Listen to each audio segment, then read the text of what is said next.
पवित्र पवित्र पवित्र पवित्र पवित्र हे आमचे आकाश आणि सृष्टी निर्माण करत्या माझे महान प्रभू परमेश्वरा, दायकाने प्रथमतः तुला उंचविते गौरविते, तुला मान मध्ये तुला मी प्रार्थना करते दायकाना आज दिवसभर सांभाळून तू तुझ्या गौरवासाठी या संध्याकाळच्या समय आम्हा सर्वांनी एकत्रित केलं. प्रभू तुझं नाव आहे धन्यवाद.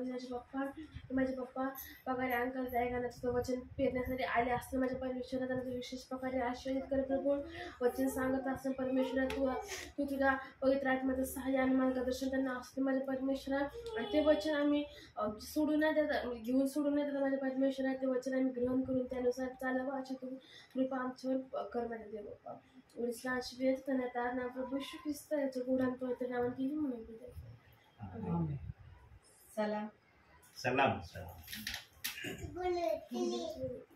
प्रियांनो, शिष्यांच्या काळामध्ये जी सेवा चाललेली होती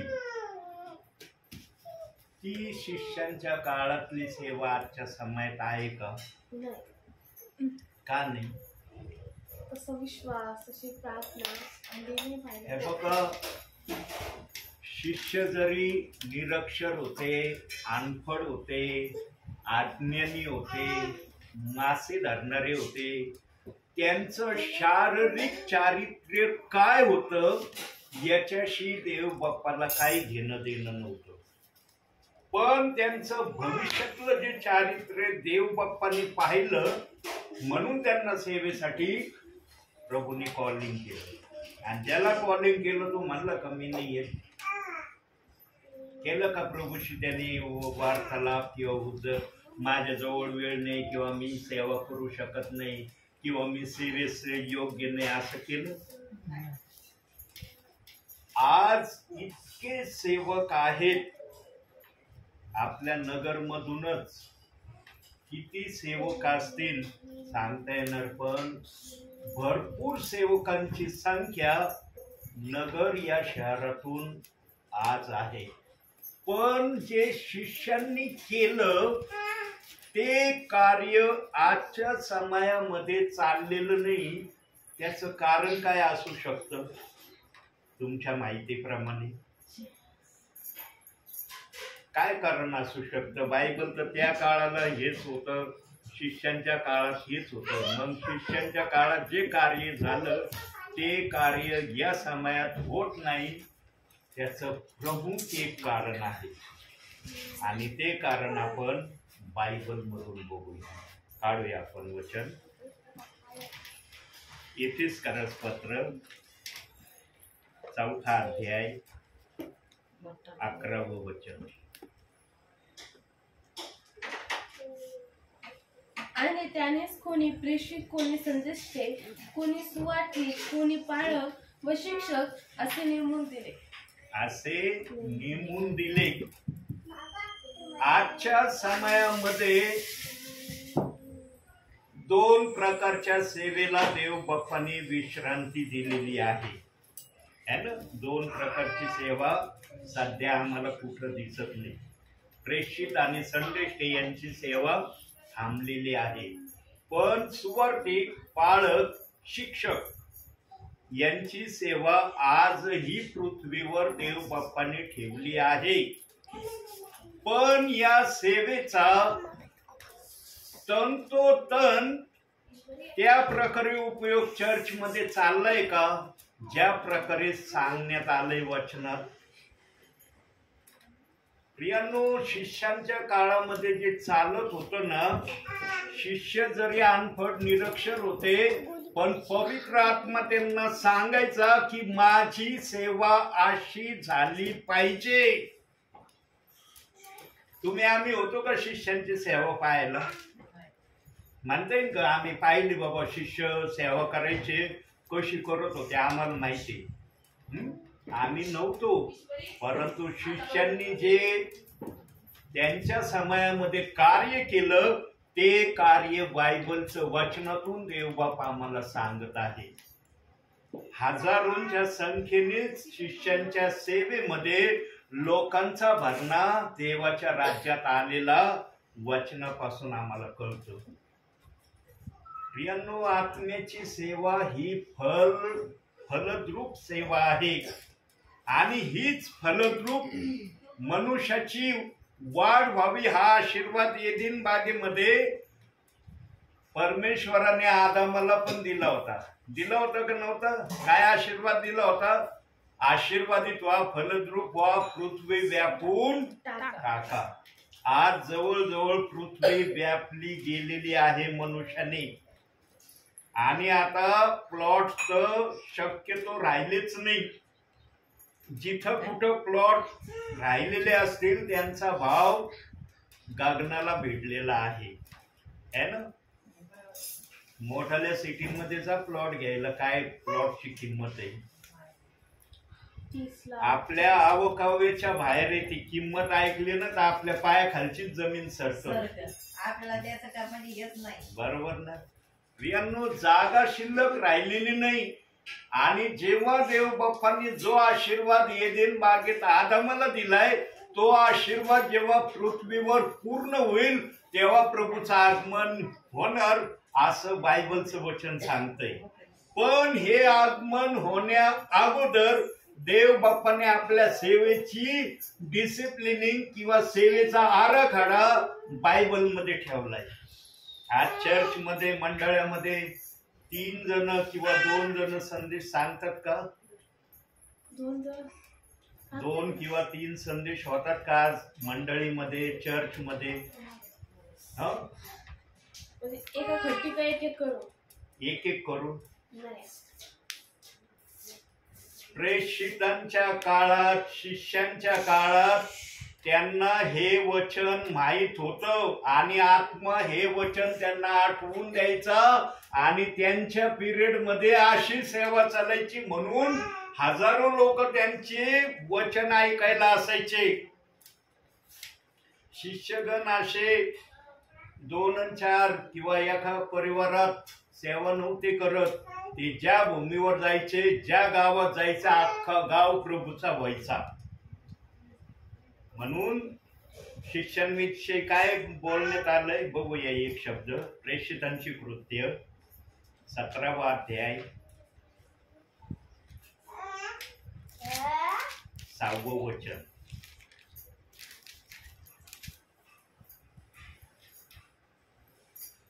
परंतु त्यांचा शोध लागला नाही तेव्हा त्यांनी यासोनाला व कित्येक बंधूंना नगराच्या अधिकाऱ्यांकडे ओढीत नेऊन आरडाओरड करीत म्हटले, ज्यांनी जगाची उलटापालट केली ते येथेही आले आहेत. त्यांना जगाची उलटापालट करणारं हे नाव होतं. म्हणून शिष्य एका घरामध्ये प्रेरला नसतील जात. माझ्या माहितीप्रमाणे, मी तर नव्हतो बघायला की शिष्य खरंच एका घरात जात होते का. आता ज्यांनी जगाची उलटापालट केली ते ज्या गावात जायचे अख्खा गाव प्रभूचा होता असं. आणि हेच सदुकी, परुषी, याजक गणांना हे मान्य नव्हतं. म्हणून शिष्यांना ते वारंवार धमक्या द्यायचे, त्यांना वेळोवेळी सजेशन द्यायचे की तुम्ही येशू ख्रिस्ताच्या नावाने काही बोलू नका, येशू ख्रिस्ताच्या नावाने चमत्कार करू नका. पण शिष्यांनी ऐकलं का? शिष्य म्हणले का, हो आम्ही तुमच्या आज्ञा काटेकोरपणे पाळतो. तुम्ही आम्हाला सांगितलं ना, आजपासून आम्ही कुठंच सेवेला जाणार नाही म्हणले. आजच्या समयामध्ये कशी सेवा चालली? आजच्या समयामध्ये आम्ही वर्तमान काळामध्ये आहोत. शिष्य भूतकाळामध्ये होऊन गेलेले आहेत. त्यांचा काळ भूतकाळ आहे, आम्ही वर्तमान काळामध्ये आहोत. आज जर एक वचन अजून, 1 कोरिन्थीकरांचं पत्र 14वा अध्याय 29व वचन. संदेश देणाऱ्या 2 किंवा 3 बोलावे आणि इतरांनी निर्णय करावा. ही प्रक्रिया आज बहुसंख्य चर्च मध्ये चाललेली नाही आणि काही मंडळांमध्ये पण हे चाललेलं नाही. प्रियांनो, आज फक्त काही ठिकाणी वन मॅन शो ही सेवा आम्हाला पाहायला मिळत आहे. आज देवाच्या इच्छेचा हिरमोड केला जात आहे. आज जो कुणी स्वतःला विश्वासणारा पण देवाचा सेवक पण काय म्हणत आहे, मी देवाची प्रजा आहे, पण देवाची प्रजा देवाच्या वचनाप्रमाणे देवाची इच्छा पूर्ण करत नाही. शिष्यगण आपल्या समयामध्ये वाचलेल्या वचनाच्या विरोधामध्ये सेवा नव्हती करत. ते नेहमी 2 किंवा 3 जणांना संदेश देण्याची संधी देत असतील. आता तुम्ही आम्ही नव्हतो बघायला, एखादा म्हणून तुम्ही होते का बरोबर बघायला? शिष्य सेवा करत असताना काय करत होते, कशी सेवा करत होते पाहिली का तुम्ही? प्रियांनो, मी जरी ती सेवा पाहिली नाही, जो आत्मा शिष्यांच्या समयामध्ये शिष्यांबरोबर होता तोच आत्मा माझ्या बरोबर पण आहे. तो काय आत्मा बदली झालेला नाही. बायबल सांगतं एकच आत्मा आहे आणि तो एक आत्मा अखिल पृथ्वीवरच्या विश्वासणाऱ्यांना देवाच्या सेवकांना चालवतो. का बदली झाला आत्मा? शिष्यांच्या काळातला आत्मा वेगळा होता, त्याने विश्रांती घेतली. आमच्या समयात दुसरा आत्मा आलाय. लिहिलंय का बायबल मध्ये असं? एकच आत्मा आहे. आम्ही जरी त्या समयात नव्हतो, पण तो आत्मा त्या समयामध्ये शिष्यांकडून जे करून घेत होता तेच माझ्या मुखातून तो ज्याला जसं त्याला पाहिजे ते तुम्हाला ऐकवित आहे. मी शब्दशः नव्हतो पाहायला, मी माझ्या मुखाने मान्य करतो, मी नव्हतो पाहायला. मी तर जगातच आलो नव्हतो त्या काळात. आता आलोय मी जगात. 1962 साली मी जगामध्ये आलो. तेव्हापासून आतापर्यंत जगामध्ये मी आहे. शिष्यगण याच्या अगोदर होऊन गेलेले आहेत. प्रियांनो, शिष्यांनी कधीच देवाच्या आत्म्याच्या विरोधामध्ये गेले नाही. पण आजचे वर्तमान काळामधले विश्वासणारे देवाचे सेवक काही जण जाणून बुजून जात आहेत, काही जण नकळतपणे जात आहेत. नकळत जाण्याला देवबाप क्षमा करतो, कारण नकळत गोष्टी बुद्धीला स्मरणात राहत नाही. पण बुद्धीला समजून उमजून जर आम्ही देवाच्या इच्छेविरुद्ध चालतो ते मात्र देव लिहून ठेवतोय. देवाने उगाच नाही म्हटलं ज्याच्या त्याच्या सेवेला अग्नी समोर मी ठेवीन. का ठेवीन म्हणला? कारण देवाच्या आत्म्याला कळत होतं त्याच्या समयामध्ये की अंतिम समयामध्ये माझ्या वचनाची जास्त हेळसाळ होणार आहे. आणि ती हेळसाळ आज होत आहे. काही जणांना निराश केलं जात आहे, काही जणांच्या भावना दुखावल्या जात आहे, काही जणांच्या इच्छेविरुद्ध चाललेला आहे. प्रियांनो, देवाची प्रजा आहोत आपण. बोलताना आपण म्हणतो आम्ही शरीर आहे, प्रभू आमचा मस्तक आहे, आम्ही निरनिराळे अवयव आहोत. पण जेव्हा वास्तविक सेवेमध्ये येतो आम्ही, तेव्हा या अवयवाला शरीरापासून वेगळं करण्यापासून सेवक माघार घेत नाही. प्रियांनो, पवित्र आत्मा कधी खोटं बोलणार नाही. लक्षात ठेवा, सगळे खोटं बोलतील, सगळे आपले हित साधण्यासाठी चातुर्याने काही पण माणसाच्या विरुद्ध ठाकवण्याचा प्रयत्न करतील. पण पवित्र आत्मा कधी कोणाला ठाकवणार नाही. पवित्र आत्मा जे रिअल चाललेलं आहे तेच सांगत. बाळा, आता वाचलेल्या वचनाप्रमाणे चर्च मध्ये चाललंय 2 किंवा 3 जण संदेश देतात का? काही ठिकाणी चाललंय, काही ठिकाणी आहे ही प्रक्रिया. 3 जण जरी नाही देत तर 2 जण तर हमखास देतात. पण काही ठिकाणी, बहुसंख्य ठिकाणी वन मॅन शोची सेवा चाललेली आहे. एक जणांनी बोललं बस. प्रियांनो, संदेश पण असा असला पाहिजे, तो डोक्यावरून जाणारा नसला पाहिजे. आणि संदेश वेळेच्या आत समाप्त झालेला असला पाहिजे. कमीत कमी 1 घंटा. आणि जर पवित्र आत्मा अधिक जर बोलण्याची इच्छा दाखवतो तर कमीत कमी 10 मिनिटाच्या आत उरकावं. कारण विश्वासणाऱ्याची ऐकण्याची कॅपॅसिटी 1 घंटेचीच राहिली. काही जण तर 45 मिनिटावर येऊन थांबलेत आज. त्यांना 1 घंटा पण भारी वाटत आहे. ते म्हणतात 1 घंटा पण खूप होतोय आम्हाला, पण बाकी गोष्टीसाठी 3-3 तास वेळ दिली तेव्हा नाही म्हणत डोक्यावरून चाललंय माझ्या. पण देवाचं म्हणलं म्हणजे 45 मिनिटे पुरे, त्याच्या पुढं नकोय आम्हाला. आमची बुद्धी लगेच विचारात पडती ना, तर आम्हाला झोपा यायला सुरुवात होती. ज्यांना झोपा येतं ना प्रियांनो, त्याचे 2 कारणं असू शकतात. काय 2 कारणं असू शकतात?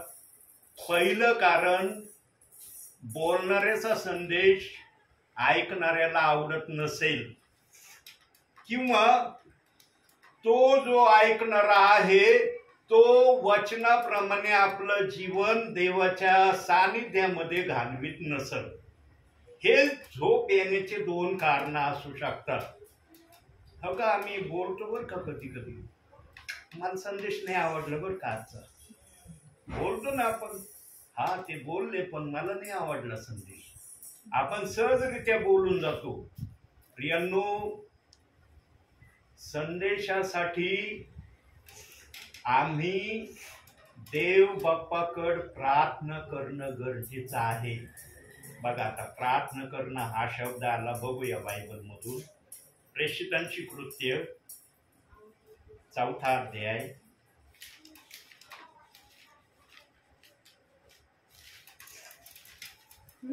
29वे वचन.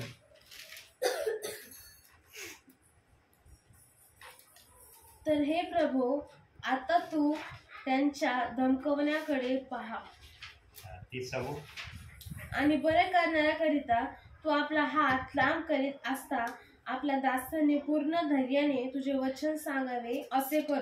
तुझा पवित्र सेवक येशू याच्या नावाने चिन्हे व अद्भुत घडावी असे कर.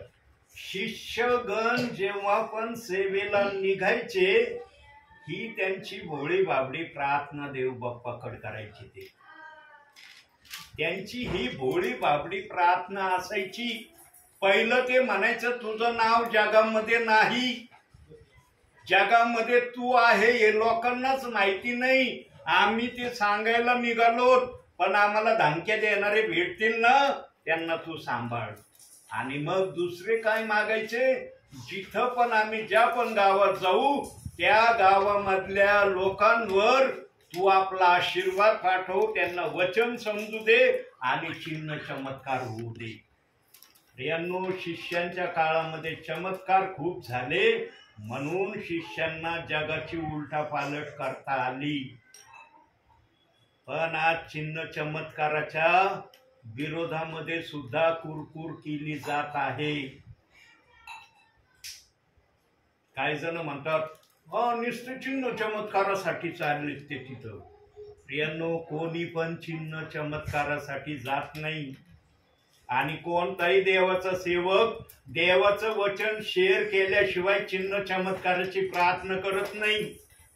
पाहिलं का एखाद्या चर्च मध्ये अगोदर चिन्ह चमत्कार झाले तर मग त्यांनी संदेश दिलाय? आहे का कोणत्या चर्चचा असं ऐकलं का की ह्या पास्टरांची अशी रीत आहे, अगोदर चिन्ह चमत्कार होऊ देतात, मग गाणे आणि मग संदेश होतो? पाहिलं? प्रियांनो, आम्ही कधीही देवाची डिसिप्लिनिंग मोडण्याचा प्रयत्न करू नये. म्हणून येशू ख्रिस्ताने पण आपल्या भावी काळामध्ये अनेक चिन्ह चमत्कार केले आणि एक आशीर्वाद भावी पिढीसाठी येशू ठेवून गेला. कोणता आशीर्वाद ठेवून गेला भावी पिढीसाठी? बघूया जरा वचनातून तो आशीर्वाद. योहान शुभवर्तमान 14वा अध्याय 12वे वचन.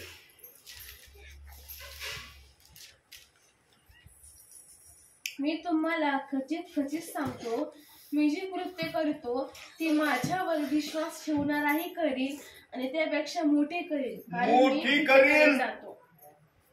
मी जर एक चमत्कार केला माझ्या सेवा क्षेत्रामध्ये तर माझ्या विश्वासणाऱ्याकडून 100 चमत्कार होतील. बघा, चर्च मध्ये ज्यांची सेवा फार मोठी आहे पंजाबमध्येच ही मोठाली सेवा आम्हाला सध्या पाहायला मिळत आहे. आणि काही काही देवाच्या सेवकांची नावं आहेत. आणि मला अंकुर नरोला या दासाचं खूप नाव आवडतं. अंकुर नरोला या दासाची मी पूर्ण माहिती जाणून घेतली. ते या सेवेमध्ये येण्या अगोदर त्यांनी किती परिश्रम घेतले, ते परिश्रम घेण्याची संधी मला नाही प्राप्त झाली. कारण मला सांगणारच नव्हतं कुणी आणि मला माहीतही नव्हतं की कसं काय करायचं. मी सुरुवातीला अंदर बाहेर असं माझं प्रभूमध्ये वागणं होतं प्रियांनो. पण मी बायबल वाचन सोडलं नव्हतं. माझा अंदर बाहेर येणं जाणं, एक पाऊल बाहेर आणि एक पाऊल आतमध्ये असायचा हे मला आठवतंय. हे बघा प्रियांनो, कोणताही व्यक्ती किती चतुर असला ना, प्रभूच्या सानिध्यामध्ये तो वचन देत असताना पवित्र आत्मा त्याला कधीच खोटं बोलू देणार नाही. पवित्र आत्मा कधीच म्हणणार नाही तू हे सांगायला घाबरू नको. कारण संदेश हा व्यक्तीच्या उन्नतीसाठी असतो. व्यक्तीच्या घटतीसाठी पवित्र आत्मा कधीच संदेश देत नाही. म्हणजे प्रभू दाखवून देतो की एखादा XYZ व्यक्ती माझ्या नावामध्ये आल्यावर त्याचं जीवन चरित्र कसं त्यांनी सुरुवातीला ठेवलं, पण आजच्या वर्तमान काळामध्ये त्याचे चारित्र्य कसं आहे. देवाचा आत्मा बदलतो मनुष्याला प्रियांनो. जेव्हा आम्ही बदलण्याची इच्छा देव बाप्पाकडे करू ना, तेव्हा आमच्यामध्ये परिवर्तन झाल्याशिवाय राहत नाही. आणि पहिला गुणधर्म आमच्यातून देव बाप्पाचा आत्मा काढतो. जर आम्ही पूर्णपणे देवाच्या अधीन व्हायचं ठरवलं, तेव्हा कोणता गुणधर्म आमच्यातून निघतो? पहिल्यांदा आमच्यामधून कपट हे देवबाप पूर्णपणे काढून टाकतो. कपटाला कुठलीच जागा देवबाप आमच्या हृदयात ठेवत नाही. आणि जो कपट धरून सेवा करील मग त्याला सेवेमध्ये त्या प्रकारेच अनुभवायला मिळतील ज्या प्रकारे तो प्रभू समोर स्वतःला सादर करत आहे. देव बाप्पाला सर्वात भयंकर चीड कपट या शब्दाची आहे. कपट या शब्दाविषयी प्रभू परमेश्वर तेवढा समाधानी होत नाही जेवढा समाधानी असायला पाहिजे. सैतानाने पण कपट केलं होतं का नव्हतं? केलं होतं ना. यहूदा इस्करियोतने पण कपटच केलं होतं ना. म्हणून देव बाप्पाला कपट हा शब्द आवडत नाही. बाकी सगळ्या शब्दांना देव बाप डोळे झाक प्राणमाने करण्याचा प्रयत्न करतो. पण जिथं कपट आहे तिथं देव बाप डोळे झाक करत नाही. तिथं देव बाप डिसिजन घेतो. तिथं सुधारणुकीचे कार्य देवबाप सेवकाच्या हृदयामध्ये टाकतो. कोणत्याही सेवकाला देवबाप टाकून देत नाही प्रियांनो. बघा, प्रभू भोजनाच्या वेळेस येशू ख्रिस्ताने प्रगट केलं होतं की जो माझ्या बरोबर ताटात हात घालतो तोच मला धरून देणारा आहे ना. प्रभू भोजनाच्या वेळेस हे उद्गार येशू ख्रिस्तानी काढे ना. येशू ख्रिस्ताला माहित होतं की हा मला धरून देणारा आहे, तरी येशू ख्रिस्तानी यहूदा इस्करियोतला आपल्यापासून दूर केलं का? येशू ख्रिस्तानी जर यहूदा इस्करियोतला दूर केलं नाही तर येशू ख्रिस्ताचा आजही तो स्वभाव आहे. जे कपटामध्ये आहेत त्यांना पण देवबाप सुधारण्याची संधी देतो. पण किती जण सुधारतील हे देव बाप्पालाच माहित आहे. आणि म्हणून देव बाप्पाने वरची न्याय प्रक्रिया आहे ना, विभिन्न तऱ्हेचे विषय या न्याय प्रक्रियेमध्ये प्रभू ठेवणार आहे. आणि सेवकाच्या सेवेपासून अग्नीची परीक्षा सुरू होणार आहे. विश्वासणाऱ्यांना पण देवबाप तपासल्याशिवाय राहणार नाही. तुमची जरी सेवा अग्नीसमोर नाही ठेवली पण तुम्हाला विचारणं मात्र होईल, माझ्यासाठी तू काय केलं पृथ्वीवर? कोणते सत्कार्य तू माझ्यासाठी पृथ्वीवर केले?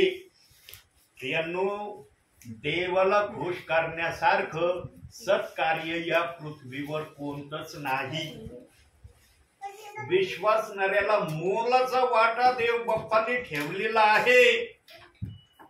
देवाला खुश करण्याचा वाटा तुमच्या नावावर देव बाप्पाने ठेवलेला आहे आणि त्याला साक्षीदार सेवक ठेवलेला आहे. देवबाप जे पण कार्य करतो त्याला साक्षीदार ठेवतो. देव बाप्पाने 2 बाप्तिस्म्याचे वचन आणायचं ठरवलं होतं, त्याला पण साक्षीदार ठेवला. मागील संदेशामध्ये प्रभू बोललाय. प्रियांनो, प्रभू बिना साक्षीदाराशिवाय कोणतंच कार्य करत नाही. यहूदा इस्करियोतला पण भरपूर सुधारण्याची संधी दिली होती. यहूदा इस्करियोत सुधारण्याचं त्यांनी ठरवलं, पण वेळ गेल्यावर त्यांनी ठरवलं. वेळेच्या आत यहूदा इस्करियोतने बदलण्याचं ठरवलं नाही. वेळ निघून गेल्यावर त्याला पस्तावा झाला आणि मग तो याजकांकडे आणि यहूदी अधिकाऱ्यांकडे आला. म्हणला, हे तुमचे 30 रुपये घ्या आणि त्या निर्दोष व्यक्तीला सोडा. पण त्या लोकांनी येशू ख्रिस्ताला सोडलं नाही. ते म्हणले, तुझ्या कामाची मजुरी तुला दिली आहे, याचं तू काही कर, पण आम्ही त्या येशू ख्रिस्ताला सोडणार नाही. आणि या गोष्टीचा अनुताप यहूदा इस्करियोतला बर्दाश्त झाला नाही. जाता जाता त्याने गळफास घेतला. है ना, सांगतो ना बायबल असं. प्रियांनो, प्रभू वेळ देतो ना, त्या वेळेमध्ये जो व्यक्ती सुधारतो ना तोच व्यक्ती हुशार व्यक्ती आहे. पण जो व्यक्ती वेळ गेल्यानंतर सुधारण्याचा प्रयत्न करतो त्याचा न्याय झाल्याशिवाय राहणार नाही. बायबलमध्ये न्याय होणार पण सांगितलंय आणि बायबलमध्ये सांगितलं न्याय होणार नाही हे पण सांगितलंय. प्रियांनो, दोन्ही प्रक्रिया न्यायाच्या बायबलमध्ये ठेवल्यात. ज्यांनी सत्कर्म केले असतील, देवाला खुश करण्याचा नेहमी प्रयत्न केला असेल, त्यांचे सत्कर्माच्या कार्याची देव बाप अखिल विश्वासणाऱ्यांसमोर, सेवकांसमोर आठवण केल्याशिवाय राहणार नाही. म्हणून जेवढे तुम्हाला फायदा या गोष्टीचा उचलता येईल प्रियांनो, तेवढा उचलण्याचा प्रयत्न करा. पण आज याही गोष्टीला काही सेवक जण अडखळणं आणायला सुरुवात केली. काही सेवक गण इतके हद्दीच्या बाहेर सध्या चाललेत प्रियांनो, की ते विश्वासणाऱ्यांना सत्कार्य करण्यापासून रोखण्यापासून राहत नाही. प्रियांनो, जीवनामध्ये देवाची इच्छा पूर्ण करण्यापेक्षा मोठा आनंद कोणता नाही. देवाला खुश करण्यापेक्षा मोठा आनंद कोणताच नाही. आणि हा आनंद प्राप्त करण्यासाठी मनुष्याने नेहमी देवाच्या सानिध्यात राहिलं पाहिजे. प्रियांनो, हे बघा, लोक खोटं बोलायला घाबरत नाही. मी नेहमी सांगतो तुम्हाला, माझे उद्गार काय शब्द असे आहेत सेवेचे की ते मी संदेश देत असताना उच्चारल्याशिवाय राहत नाही. लोक खोटं बोलल्याशिवाय राहत नाही, पण मी खरं सांगितल्याशिवाय राहत नाही. मला सेवेमध्ये अनुभव आलाय आणि काही जणांनी या प्रतिक्रिया माझ्या समोर बोलून दाखवल्या. मला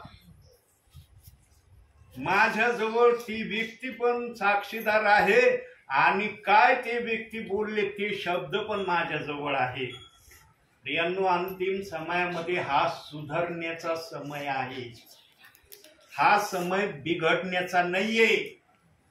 आज हा संदेश याच्यामध्ये रेकॉर्डिंग होत आहे. हे बघा, पवित्र आत्म्याच्या बोलण्याला कोणी रोखू शकत नाही. पेत्र धैर्याने बोलायचा, पण यहुदी लोकांना ते खटकायचं. कारण यहुदी लोकांना का ते खटकायचं? देवाच्या राज्यात देवाचे लोक येत होते म्हणून यहुदी लोक या शिष्यांना त्रास द्यायचे आणि म्हणायचे येशू ख्रिस्ताच्या नावाने तुम्ही काही बोलू नका आणि येशू ख्रिस्ताच्या नावाने चमत्कार करू नका. पण आजच्या समयामध्ये त्यांची सेवा प्रभावी सेवा होती. आजच्या समयामध्ये काय चाललंय, जे आत्म्याने आणि खरेपणाने सेवा करायला सेवक जातात त्यांना येऊ देऊ नका ब्रदर. आणि आता कदाचित जर तुम्हाला वाटलं आम्हाला वाचनाशी मतलब आहे, ते कोणतं वचन सांगतात आम्हाला काय नाही त्याचं करायचं, आम्हाला वचन ऐकायचं, हे फार सुंदर बोलतात. मग सेवकांनी सांगितलं, जे विश्वासणाऱ्यांना सांगितलं तेच मी तुम्हाला सांगतोय प्रियांनो. मी माझं मनचं सांगत नाही. आणि हे जवळ असलं ना, हे जवळ असल्यावर पवित्र आत्मा खोटं बोलू देणार नाही. ध्यानात घ्या ही बात, कारण याला नावच आहे पवित्र शास्त्र. जो याला हात लावीन तो पवित्र झालाय, आणि जो पवित्र झाला तो संदेश खोटा देईल का? पण आज म्हणतात खोटा संदेश देतात होते, बोलतात ना, ऐकतात ना तुम्ही काही जणांच्या विषयी खोटा संदेश देतात. पवित्र आत्मा कधी खोटा संदेश देईल का? जो आत्म्याच्या प्रेरणेने येतो तो तर कधीच खोटा संदेश देणार नाही. हा जो बुद्धीच्या प्रेरणेने येईल त्याच्याविषयी मला नाही सांगता येणार, पण आत्म्याच्या प्रेरणेने आलेला सेवक कधीच खोटं बोलणार नाही. मग काही जणांना सेवकांनी सांगितले, आतल्यात सांगितलं, ब्रदर येतात ना ते येऊ द्या, पण जाताना दान देऊ नका, जाताना दान देऊ नका. बघा 1-2 वेळेस ती बंद होऊन जाते. मला सेवेमध्ये बऱ्याच ठिकाणी हे ऐकायला मिळालं. माझ्या देवाने मला पाहिलं, आशीर्वादित केलंय, आशीर्वादित केलंय मला देव बाप्पानी प्रथम, आणि मग देव बाप म्हणलाय जा सेवेला. प्रियांनो, मनुष्याचं पाहणं नेहमी शारीरिक गोष्टीकडे असतं. कसं पाहतो मनुष्य? शारीरिक कसं आहे? हा एकदम फिटफाट आहे, मग लय धनवंतो. आत्मिक जीवनाकडे पाहिलं जात नाही. म्हणून देवाने एक वचन ठेवलंय बायबल मध्ये. कोणतं ठेवलंय बघूया जरा आपण. प्रगटीकरण 3रा अध्याय,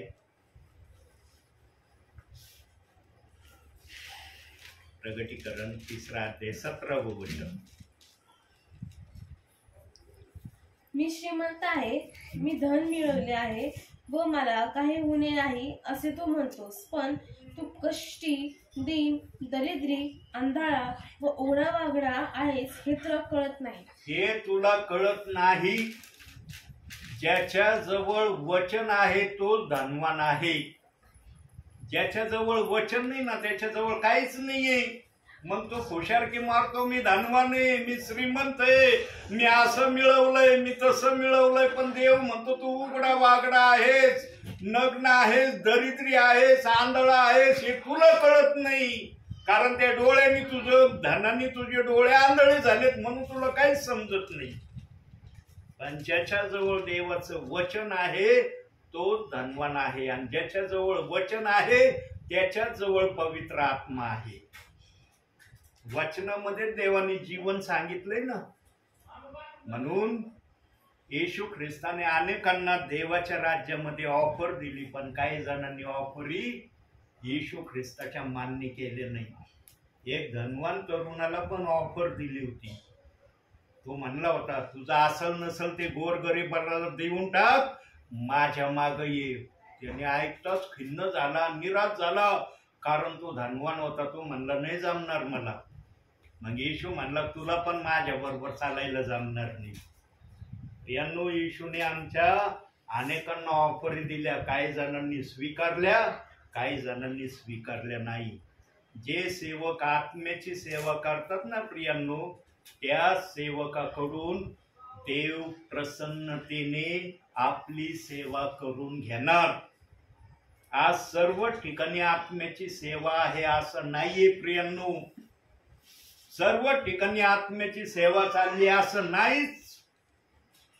शिष्यगणांच्या काळात जे चाललं होतं, ज्या पण भूमीवर शिष्य पाय ठेवायचे ती भूमी देव बाप आपल्या राज्यासाठी घ्यायचा.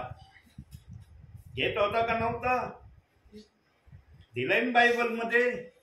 प्रियांनो, सुवार्ता सांगणं एक भाग आहे, पाळक हा 2 भाग आहे आणि शिक्षक हे 3 भाग आहे. म्हणून देवाचं वचन बायबल मध्ये दिलंय, बोलणारे 2 किंवा 3 असावे. आणि या 2-3 काय संदेश दिलाय याचा निर्णय ऐकणाऱ्यांनी करावा, की तुमचा संदेश ऐकून आम्हाला काय मिळालं किंवा तुमच्या संदेशाने आमच्या मनामध्ये काय प्रक्रिया सुरू झाल्या त्याचा पण वेळ मंडळीत चर्चमध्ये असावा असं वचन सांगतं. पण आज चाललंय का? असं दिसतंय. असं आजचे संदेश कसे आहेत? आजचे संदेश टोचणीचे संदेश आहेत, टोचणीचे, भावना दुखावण्याचे संदेश आहेत, एकमेकाला खिन्न करणारे संदेश आहे, एकमेकाला चर्चला येण्यापासून वर्ज करणारे संदेश आहेत. आजच्या प्रक्रियेमध्ये हे संदेश चाललेत प्रियांनो. म्हणून काही विश्वासणारे चर्चला जाण्याचं टाळमटाळ करतात. नको मला चर्चला जायला, मी घराच प्रसन्न नाही, तिथं गेल्यावर निराश होईन मी. प्रसन्नतेचा जर संदेश असला ना प्रियांनो, कोणता विश्वासणारा घरात बसन सांगा मला? कोणत्या विश्वासणाऱ्याला देवाचा आत्मा म्हणून घरात बसून राहा, जाऊ नको चर्च मध्ये? कारण विश्वासणाऱ्याला घरापासूनच कळतं की अरे मी चाललोय, माझ्या विरोधात काही ना काही बोलणं होईल. पाळकाला प्रत्येक विश्वासणाऱ्याची माहिती असते. कोणाला जरी माहिती नसली ना, पाळकाला प्रत्येक विश्वासणाऱ्याची माहिती असते. आणि विश्वासणारा पाळकांबरोबर कसा वागतो याची पूर्ण माहिती पाळकाशिवाय कोणाला नसते. प्रियांनो, संदेश सुधारण्याचे जर द्यायला सुरुवात झाली ना, विश्वासणारे आपोआप चर्चमध्ये वाढायला सुरुवात होते. सांगा प्रभू म्हणलं जाऊन संपूर्ण सृष्टीला सुवार्तेची घोषणा करा. ते फक्त पाळकांना म्हणलं का? हा सुनीताताई म्हणलं का पाळकांना फक्त तुम्हीच जाऊन सुवार्तेची घोषणा करा, तुम्हाला करण्याचा अधिकार नाहीये म्हणलं प्रभू असं? प्रियांनो, जेव्हा विश्वासणारा प्रसन्न होईल संदेश ऐकून, तो दुसऱ्याला सांगितल्याशिवाय राहणार नाही. चला आमच्या इकडं फार सुंदर संदेश ऐकायला मिळतो. आज अंकुर नरोलाच्या इथं 7-7 लाख लोक संदेश ऐकतात. एका टायमाला 7 लाख बसण्याची व्यवस्था त्यांच्या चर्चमध्ये करण्यात येत आहे. बाहेर पण हजारोंची संख्या संदेश ऐकत असते. खरंच त्या दासाचा संदेश आहे. मी थोडे बहुत संदेश ऐकले त्या दासाचे. कुठंच त्या दासाच्या संदेशामध्ये चुका काढण्यासारखं नाही. हा सुधारण्याविषयी तो दास बोलतो वचनातून की तुमच्यात हे काढणं गरजेचं आहे, तर प्रभू आशीर्वाद देईल. हे जर ठेवलं तर तुम्हाला आशीर्वाद येतील याची मी शाश्वती देत नाही. आणि जे ऐकल्याप्रमाणे करण्याचा प्रयत्न करतात त्यांना चर्च मधूनच आशीर्वाद मिळतोय.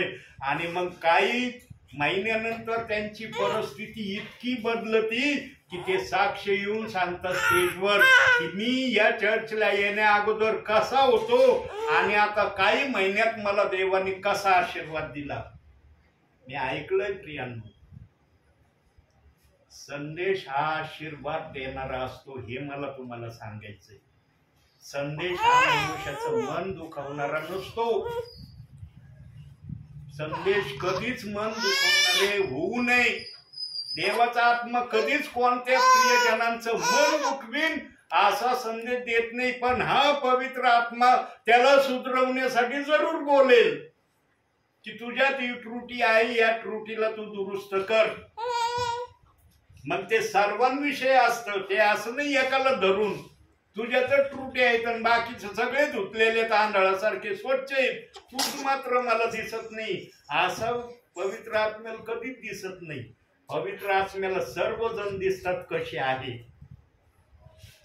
आणि प्रियांनो, मी मागील संदेशात सांगितलं होतं की जो पण सेवक संदेश देतो प्रथम तो संदेश त्या सेवकासाठी आहे, नंतर ऐकणाऱ्यांसाठी आहे. कधी कधी सेवक हे विसरून जातात की मी संदेश देतो माझ्यासाठी नाही, हे बसलेत ना यांच्यासाठी आहे. आणि तुझ्यासाठी काय देवाचा आत्मा स्पेशल पाठवणार आहे का काही? स्पेशल येणार आहे देवाच्या सेवकासाठी? प्रियांनो, देवाच्या सेवकासाठी सर्वप्रथम असतं, तुझ्या मुखातून निघतंय ना, प्रथम तुला आहे, नंतर ऐकणारे नाही. म्हणून प्रियांनो, आपल्या जीवनामध्ये जो सुधारण्याचा प्रयत्न करतो ना, देवबाप त्याच्याकडून सेवा करून घेतल्याशिवाय राहणार नाही. रोज प्रियांनो, माझ्याकडून देवबाप सेवा करून घेतो आणि मी सेवेला जातो आणि त्याला साक्षीदार हे संदेश रेकॉर्डिंग होत आहे हे. आणि हा रेकॉर्डिंग फक्त माझ्या पुरता तुमच्या पुरता मी ठेवतो का? अख्ख्या महाराष्ट्राला पाठवितो.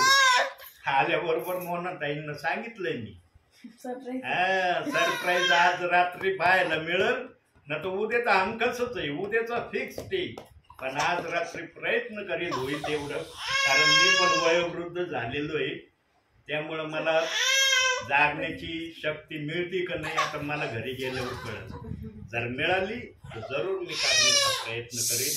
आणि जर नाही झालं माझ्याच्याने आज रात्री, उद्या तर 10 वाजल्याच्या आतमध्ये तुमच्या मोबाईलला आलं समजा, हे बायबल साक्षी. आणि ते सरप्राईज मी सांगणार नाही, ते तुम्ही बघायचं काय ते सरप्राईज. आणि ते पाहिल्यावर एक कमेंट्स मला टाकायची की तुम्हाला ते सरप्राईज ओके लागलं का बेड लागलं. चालेल प्रियांनो, आणखी एक वचन बघू आपण. इब्रिकराचं पत्र, आता जरा लवकर आटोपण्याचा प्रयत्न करतो. इब्रिकराचं पत्र 10वा अध्याय 31वे वचन. 10वा अध्याय 31वे वचन. ख्रिस्ताचा आत्मयज्ञ मोशेने लावून दिलेले यज्ञ मार्ग रद्द करतो, तर मग ज्या पुढे होणाऱ्या चांगल्या गोष्टी आहेत त्यांची. 10वा अध्याय 31वे वचन. 31 मला 1 ते 6 31वे वचन. जिवंत देवाच्या हाती सापडणे हे भयंकर आहे. जिवंत देवाच्या हाती सापडणे भयंकर आहे. ही प्रक्रिया सेवकाला पण लागू आहे आणि ही प्रक्रिया विश्वासणाऱ्याला पण लागू आहे. पण माझ्या आढळण्यात आलंय काही ठिकाणी की सेवक या प्रक्रियेमध्ये मी नाही असं स्वतःला संबोधण्याचा प्रयत्न करतात. आणि ते कोणत्या कारणावरून संबोधण्याचा प्रयत्न करतात? ते म्हणतात मी सेवक आहे, मी सेवक असल्यामुळं मी सदाजीवी देवाच्या हातात कधीच सापडणार नाही, कारण मी संदेश एक्सप्लेन करतो मंडळीला. पण मंडळीला तुम्ही संदेश एक्सप्लेन करतात, काय करतात? आत्मेचा करतात का बुद्धीचा करतात? याचा तर देवबाप विचार करीन का नाही की तुम्ही संदेश आत्मेचा एक्सप्लेन केलाय का बुद्धीचा केलाय? कारण पावलाने सांगितलंय मी बुद्धीचा संदेश देईन, मी आत्मेचा संदेश देईन. आता किती संदेश पावलाने बुद्धीचे दिले हे आम्हाला माहित नाही. एक संदेश कमीत कमी आपण धरून चालूया की पावलाने एक संदेश बुद्धीचा दिलाय. आता आम्ही नव्हतो बघायला 10 दिलेत का 100 दिलेत का 1च दिलाय, पण त्याने जर बुद्धीची भाषा वापरली करंथीकराच्या पत्रामध्ये तर पावलाने एक तरी संदेश बुद्धीचा दिला हे आम्ही मान्य करू. प्रियांनो, आत्म्याची सेवा पावलाने केली म्हणून 13 पुस्तकं पावलाचे या नवीन करारामध्ये आहे का? कोणाचे? पेत्राचे, योहानाचे, बाकीचे जे शिष्य आहेत त्यांचे आहे का? तुरळक शिष्यांचे नावांचे पुस्तक आहेत, पत्र आहेत, सर्वांचे आहेत.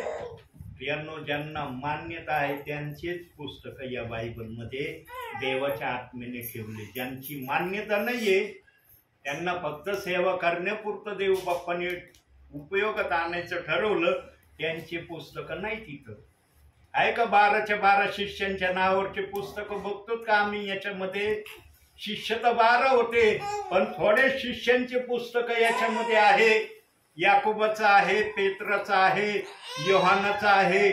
बाकीचे शिष्य नाहीत का? फिलिपाचं आहे का? फिलिपेकराचं पत्र आहे, त्या शिष्याचं एक दिलंय. प्रियांनो, ज्याने जसं कार्य केलं तसं देव बाप्पांनी त्यांना उदंड दिलंय.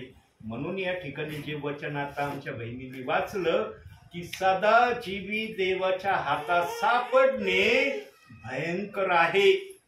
प्रियांनो, आम्ही सेवकासाठी तर हा सर्वात जवळचा शब्द आहे.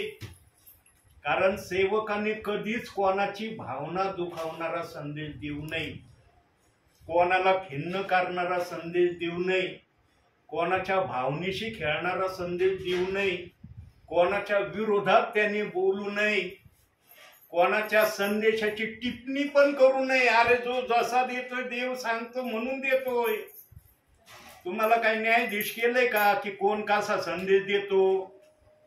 न्यायाधीश कुणीच बनू नये. न्यायाधीश एकच आहे आणि तोच न्याय करणार आहे. ज्याच्या त्याच्या कर्माप्रमाणे, ज्याच्या त्याच्या कृत्याप्रमाणे देव बाप हिशोब घेतल्याशिवाय राहणार नाही. जो सेवक उन्नतीसाठी सेवा करतो त्याची सेवा आशीर्वादित होणार आहे. जो सेवक उन्नतीसाठी सेवा करत नाही मग त्याची सेवा कशी असेल ते विश्वासणाऱ्यांनाच माहीत असते.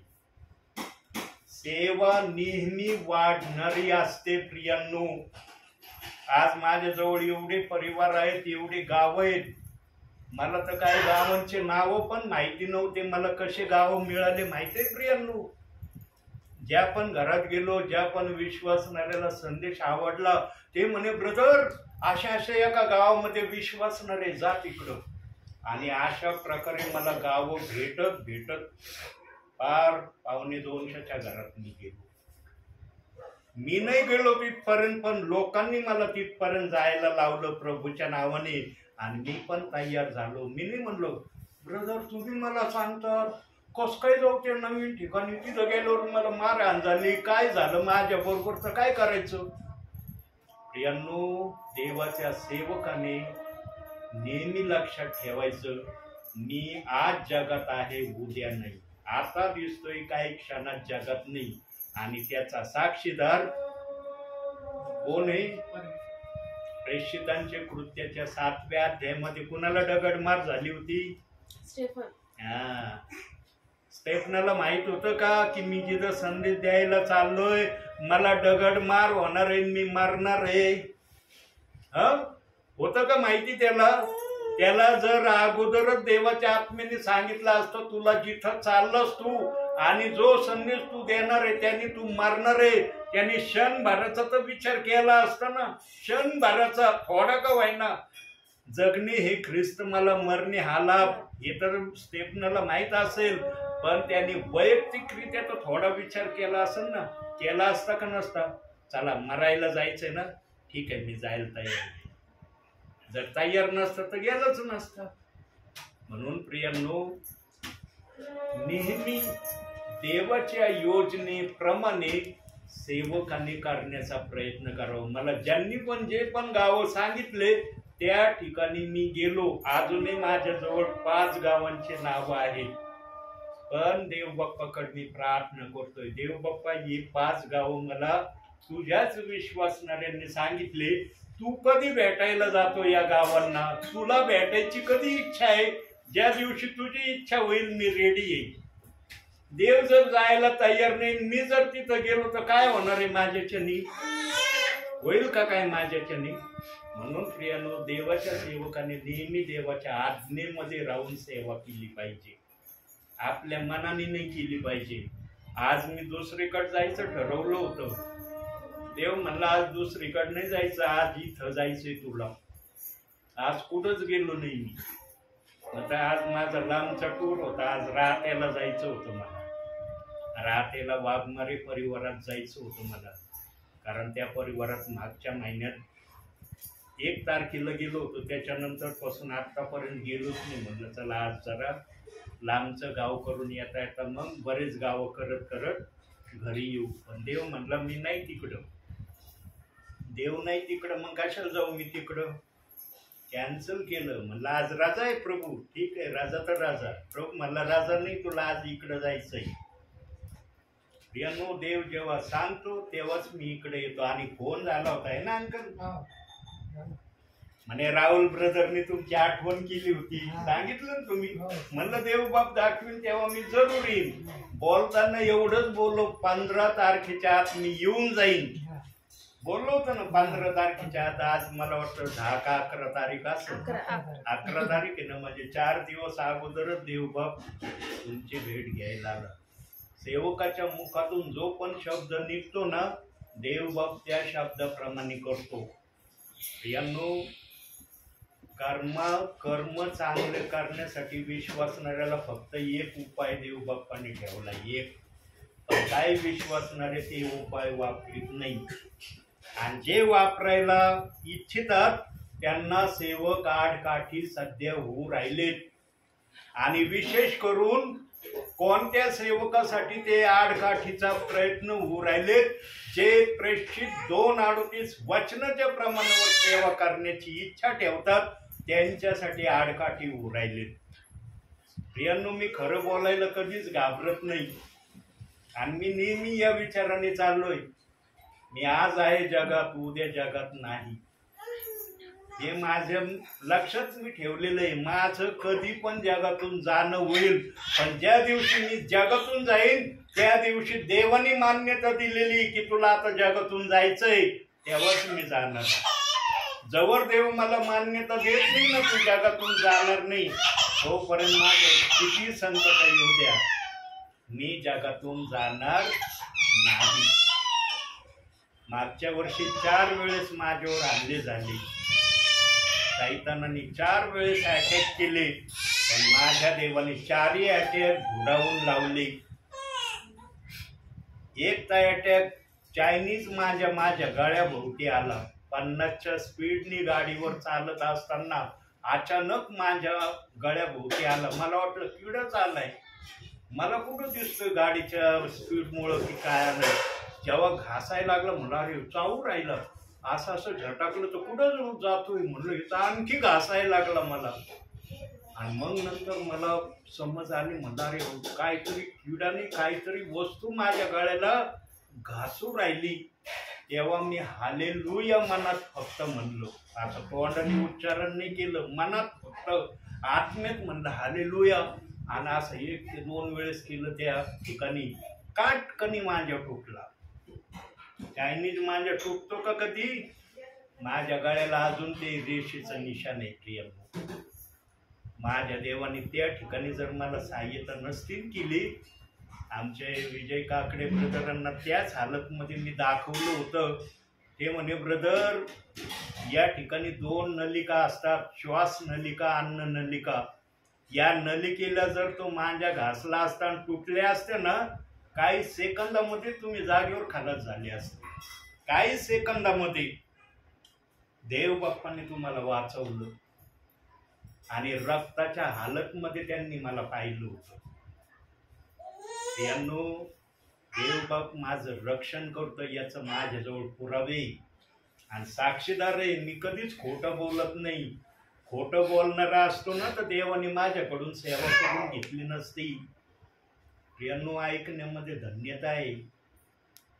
जो ऐकून शहाणा होतो ना त्याच्यासारखा हुशार कोणी नाही, असं नीतिसूत्रामध्ये शलमोनाने सांगितलेलं आहे. पण आज किती हुशार होण्याचा प्रयत्न करतात. काही जण हुशार व्हायचा प्रयत्न करतात पण सेवक होऊ देत नाही. नका ना ऐकू त्यांचं, काय ऐकण्याने भेटणार आहे. त्यांना पहिलं नाव आहे ओनली जीजस. बनायचं का ओनली जीजस? तुम्हाला बनायचं असलं मग ऐका. देवाला अशा प्रकारे त्यांनी उपयोगात आणलंय. जो देव स्वर्गात घेऊन जाण्याची इच्छा ठेवतो त्याची अशा प्रकारे उच्चारण करून विश्वासणाऱ्यांना वेगळीकड दिशाभूल करण्यापासून सेवक माघार घेत नाही. सांगा प्रियांनो, ज्यांनी देवाच्या वचनाच्या विरोधामध्ये देवाच्या विश्वासणाऱ्यांना चालण्यासाठी तयार केलं, त्यांचा न्याय कसा होईल? कसा होईल? देवाने दिली का परवानगी माझ्या वचनाच्या विरोधात बोला म्हणून? दिलंय. बायबलमध्ये सांगितलंय कोणत्या ठिकाणी की एखाद्या वचनाच्या विरोधात चाला, ऐकू नका. जर दिलेलं असलं मी लगेच सेवा थांबवतो. मी मागील संदेशात सांगितलंय, आता मी 2 मिनिटात थांबणार आहे. प्रेषितांची कृत्य 2 अध्याय 38 वचन बायबलचं गोल्डन वचन आहे, सुवर्ण वचन आहे. ते साधारण वचन नाही. कोणत्याच वचनामध्ये पवित्र आत्म्याचा उल्लेख करण्यात आला नाही, पण त्या वचनात पवित्र आत्म्याचा उल्लेख करण्यात आलेला आहे. मत्ते 28:19 वचनामध्ये पिता पुत्र पवित्र आत्म्याचं उच्चारण आहे. पवित्र आत्मा येईल याचं हे दिलेलं नाही. ईश्वर कबुतरासारखा आत्मा आला ना, ते पिता पुत्र पवित्र आत्म्याच्या नावाने बाप्तिस्मा योहानाने दिलं, या अनुषंगाने नाही आला. कोणत्या नाव घेत होता? योहान हे नाव घेऊन बाप्तिस्मा देत होता, पिता पुत्र पवित्र आत्मा. काही जण म्हणतात योहान हे नाव घेऊन बाप्तिस्मा देत होता, येशूला पण हे नाव घेऊन बाप्तिस्मा दिलंय का वचनात? असं पवित्र आत्म्याचं उच्चारण फक्त प्रेषितांची कृत्य 2 अध्याय 38 वचनात आलंय, अन्यथा कुठं आलेलं नाही. वचन वाचणे, वचन समजणे 2 गोष्टी आहेत. पण आज आम्ही काय ऐकतो? बहुसंख्य जण म्हणतात नाही ना, मत्ते 28:19 मध्ये पवित्र आत्मा आहे. तिथं नाव सांगण्यात आलेलं आहे. ज्या देव तुम्हाला स्वर्गात घेऊन जाणार आहे त्याचं नाव सांगण्यात आलेलं आहे की त्याचं नाव पिता आहे, त्याचं नाव पुत्र आहे, त्याचं नाव पवित्र आत्मा आहे. पण ते नाव प्रेषितांची कृत्य 2 अध्याय 38 वचनामध्ये ते नाव प्रगट झालंय. म्हणून पेत्र म्हणला, प्रभू येशू ख्रिस्ताच्या नावाने बाप्तिस्मा घ्या, म्हणजे तुम्हाला पवित्र आत्म्याचे दान प्राप्त होईल. एवढ्या एका शब्दाचा इतका विरोध जगामध्ये चाललाय. आम्ही नाही ऐकायचो पेत्राचं. नका ना ऐकू. पेत्र कुठं मागं लागतोय तुमच्या? ऐकाच म्हणून. पण दरवाज्यावर तोच उभा आहे, त्याला भेटल्याशिवाय आतमध्ये एंट्रीच नाही. आणि तो तिथे उभा राहिल्यावर समोरून येणाऱ्या व्यक्तीचं जीवनचरित्र लगेच त्याला दिसणार आहे. याने पृथ्वीवर माझं नाव कसं घेतलं आणि काय केलंय माझ्या नावाविषयी. थांबवले जाणार आहे. म्हणून प्रियांनो, स्वर्गात जाणं सोपं आहे, स्वर्गात जाणं अवघड आहे. तुम्ही ऐकलं नाही तर अवघड आहे, ऐकलं तर सोपं आहे. पेत्र पाठ थोपटून काही जणांना स्वर्गात पाठवणार आहे. प्रियांनो, तुम्हाला नाही वाटत पेत्रांनी तुमची पाठ थोपटून तुम्हाला आत पाठवावं? आहे का नाही इच्छा स्वर्गात जाण्याची? आज विश्वास ठेवले कुठं जाण्याची इच्छा आहे तुमची? नक्की स्वर्गात जर जायचं ते संपूर्ण पवित्र शास्त्र पाळणं ही आट आहे देव बाप्पाची. देव बाप्पाने कुठंच कोणत्या विश्वासणाऱ्याला असं सांगितलं नाही की बायबलचं एक वचन काढून बाजूला ठेव, बाकी सगळे वचन घेऊन चल. ही डॉक्टरीन वगैरे देव बाप काही मोजित नाही. देव बाप्पाने 2 सेवा ठेवल्याच नाही पाहिल्या. 2 सेवा असते तर देव बाप एक कळप एक मेंढवाडा का म्हणला असता? मग बघा शेवटचं वचन, आणखी एक वचन, योहान 10 अध्याय 16 वचन. बघा येशूचे शब्द त्या ठिकाणी काय आहेत? माझे नाही. आता 10 अध्याय 16 वचन बघा. ह्या मेंढवाड्यातली नव्हे, अशी माझी दुसरी मेंढरे आहेत, तीही मला आणली पाहिजेत. ती माझी वाणी ऐकतील. मग एक कळप एक मेंढपाळ असे होईल. ही आहे देवाची डॉक्टरीन. देवाची डॉक्टरीन 2 भाषा नाही बोलत, पण आजच्या जगामध्ये 2 डॉक्टरीन चालल्यात. देवाची डॉक्टरीन एका विषयी शिकवती आणि ती डॉक्टरीन सांगती या मेंढवाड्यातली नाहीत, अशी माझी दुसरी मेंढर मला आणायची. पण आजचा पाळक म्हणतो प्रेषित 2:38 वाले जे आहेत ना, त्यांना या मेंढवाड्यात आणायचंय. हे नाही सांगितलं देव बाप्पाने. हे जर सांगायचं असतं देव बाप्पाला तर मग पेंटिकॉस्टच्या दिवशी पेत्राच्या मुखातून प्रभू येशू ख्रिस्ताच्या नावाने बाप्तिस्मेविषयीचा शब्दच आला नसता. देवाला जर वाटलं असतं तेच सगळं काही खरंय तर हे वचनच आलं नसतं, ठेवलं नसतं का? पेंटिकॉस्टच्या दिवशीच हे वचन पेत्राच्या मुखातून निघलं, त्या अगोदर का नाही निघलं? कारण देवाचं वचन त्या प्रतीक्षेची वाट पाहत होता, ज्या प्रतीक्षेमध्ये हे वचन येणार होतं. म्हणून येशू ख्रिस्त शिष्यांना म्हणला, यरूशलेम सोडून जाऊ नका, पित्याने देऊ केलेल्या देणगीची वाट पहा. ती देणगी योग्य वेळेला उतरणार होती. म्हणून शिष्य स्वर्गरोहणाच्या अगोदर येशू ख्रिस्ताने शिष्यांना हे सांगून ठेवलं.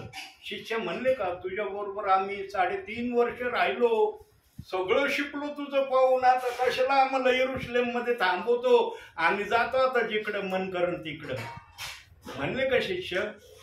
आज्ञाधारकपणा शिष्यांनी दाखवला, म्हणून जगाची उलटापालट झाली. प्रियांनो, आज्ञाधारकपणामध्ये फार मोठा आशीर्वाद आहे. आणि नंतर ते आज्ञाधारकपणा कृतीमधून दाखवला. ते घरात बसून जगाची उलटापालट केली, लिहिलंय का वचनात? घरात बसत होते, जगाची उलटापालट चालली होती. गावात जात होते, ते देवाच्या नावाने संदेश देत होते, चिन्ह चमत्कार होत होते, तेव्हा ते देवाच्या राज्यात लोक येत होते. ते घरात बसून नव्हते कार्य करीत. सेवकाने नेहमी घराच्या बाहेर असलं पाहिजे, बाहेर गेलं पाहिजे. जशी रविवारची ओढ असते ना, तसं इतर दिवसाची पण ओढ असली पाहिजे सेवकाला. कारण व्हिजिटिंग देणं गरजेचं आहे, एकमेकाला शेअर करणं गरजेचं आहे. मी म्हणू शकत आहे ना, मी माझं घरानं परमेश्वराची सेवा करेन, मी कशाला जाऊ सेवा करायला? देव बाप्पाने मला पण दिलंय. प्रियांनो, मला जी ठेव दिली ना, ती ठेव मी मातीत पुरीत नाही, ती ठेव तुम्हाला शेअर करतो. हा देव मला जिकडं जा म्हणतो तिकडं जातो, तो भाग वेगळा आहे. किती धन्य आहात तुम्ही प्रियांनो, तुम्हाला वचन ऐकायला मिळतंय. आहे का काही कष्ट तुम्हाला? होतं का माहिती तुम्हाला की आज येणार आहेत कुणी आमच्याकडं? देव बाप्पाने वरून फोन केला मला, यिर्मया 33:3 प्रमाणे, आज तुला या ठिकाणी जायचंय. मी लगेच फोनला ओके म्हणलं, जातो मी. मी नाही म्हणलं आज मला रात्याचा फोन आलाय, मी रात्याला चाललो म्हणलो का? मी म्हणलो असतं तर मग योनाची आठवण देवाला आले असते. अरे योनाने काय केलं होतं, मग मला पण फटका बसला असता. प्रियांनो, सेवकाला फटका तेव्हा बसतो जेव्हा देवाचा जो सेवक ऐकत नाही. ऐकल्यावर कधी देव बघ फटका नाही मारीत. योना जागेवर आल्यावर निघला ना माशाच्या पोटातून बाहेर, जागेवर आल्यावर निघला बाहेर. जवळ जागेवर येत नव्हता तवर माशाच्या पोटात आराम करीत होता. तो बघत होता मासा काय काय खातोय, कसं येतंय त्याच्या पोटात. लिहिलंय का माशाच्या पोटातलं योनाने खाल्लं? लिहिलंय का वचनात? कारण माशाचं खाणं काय योनाला चांगलं माहित होतं. उपाशी राहिलं तो माशाच्या पोटात. 3 दिवस त्यांनी उपवास धरला, निरंकार. मासा जे पाणी पित होता ते पाणी योना नाही प्याला. लिहिलंय का योनाने माशाच्या पोटातलं पाणी प्यायला म्हणून? दिलंय वचन. प्रियांनो, पवित्र आत्मा बोलायला लागल्यावर सगळं शब्दशः सांगतो. उपाशी निरंकार राहिला, हात जोडून प्रार्थना केली, मला या माशाच्या पोटातून बाहेर काढ, मी निनवेला जाईल. आणि प्रभूला जेव्हा खात्री पटली, अरे हा विश्वासाची प्रार्थना करतोय, लगेच माशाला आज्ञा, ओकून टाक त्याला कोरड्या भूमीवर. यांनो, सेवक पूर्णपणे देवाच्या अधीनतेमध्ये असलं पाहिजे. थोडक्यात बोलायचं झालं म्हणजे हे आहे. आणि जो सेवक प्रभूच्या अधीनतेमध्ये असतो तो सेवक कधीच विश्वासणाऱ्याला देवाच्या वचनाच्या विरोधात काही शिकवित नाही.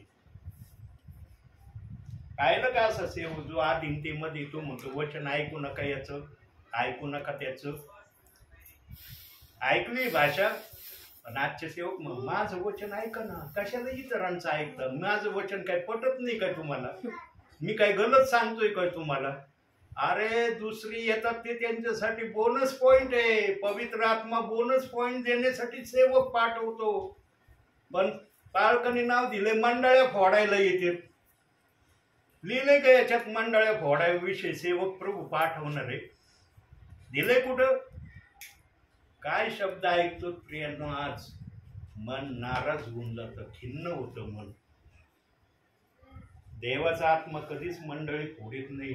देवाचा आत्मा कधीच विश्वासणाऱ्याला देवाच्या राज्याच्या बाहेर घालवित नाही. असं जर असतं तर सेवक आला असता का? रस्त्यातच ऍक्सिडेंट झाला असता ना त्याचा, जागेवर नेईन प्रभू त्याला. प्रियांनो, ज्यांनी ज्यांनी देवाच्या विरोधात गेले ना, देव बाप्पाने त्यांना जगातून काढून नेलंय. मग ते नेण्याचे माध्यम अनेक आहेत देव बाप्पाचे. जो देवाच्या विरोधात गेला त्याला देव बाप्पाने जगातून काढून नेलंय. देवावर येईन का केस करता? तुम्हाला जगातून काढून नेलं, तुझ्यावर खाटला भरतो मी. देवावर केस करता येते?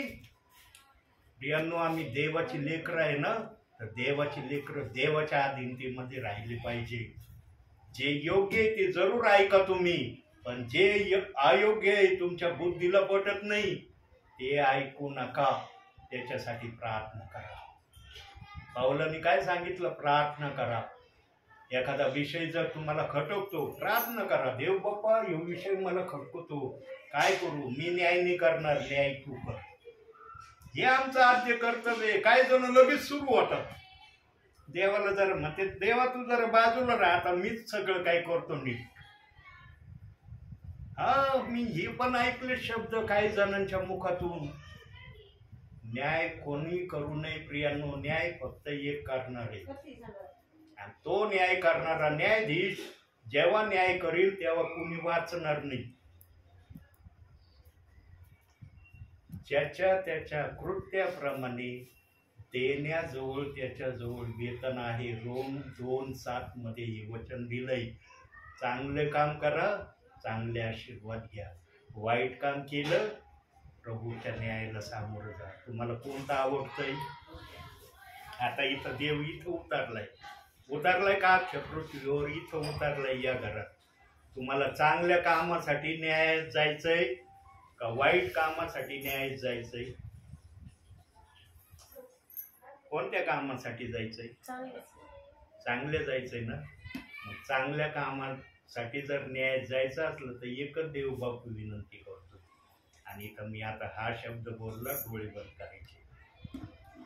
बायबलच्या कोणत्याच वचनाला दोष लावू नका. देवाची एवढीच एक आज्ञा तुम्हाला आहे, तर तुमचा न्याय चांगला होईल. जर तुमच्या नावे XYZ वचनाला दोष देणारे म्हणून जर प्रभूच्या दरबारात गेले, त्या न्यायाधीशाला माहीत राहणार आहे तुम्ही पृथ्वीवर काय केलं. आता तुम्ही शहाणे आहेत असं नाही म्हणता येणार. त्या बाळासारखे तुम्ही लहान आहे. त्या बाळाला ना समज आहे.